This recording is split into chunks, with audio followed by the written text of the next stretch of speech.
È stato dimesso in giornata dal reparto di malattie infettive dell'ospedale di Treviso l'operatore pakistano in servizio all'ex caserma Serena di Dosson, rientrato dal paese d'origine positivo al Covid-19. Il secondo tampone è risultato negativo e il 54enne ha potuto lasciare l'ospedale. Il tampone dell'altro contagiato, un ospite nigeriano, ha dato nuovamente esito positivo, anche se con bassa carica. Sarà sottoposto nuovamente all'esame domani e a titolo precauzionale verrà eseguito un nuovo tampone sui contatti più stretti dei due soggetti, 6 ospiti e gli operatori della nuova facility che ha in gestione la struttura.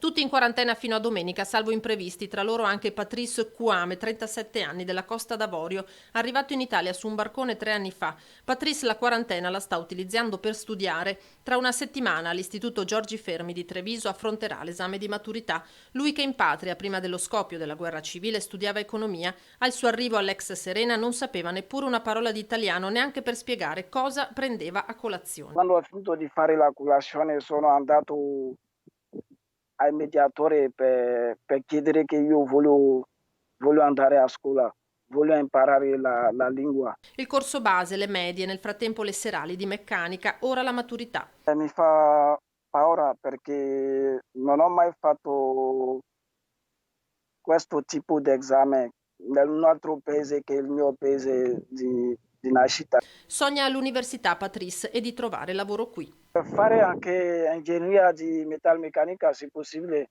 È l'Italia che mi ha dato questa opportunità, quindi deve rimanere in Italia per lavorare.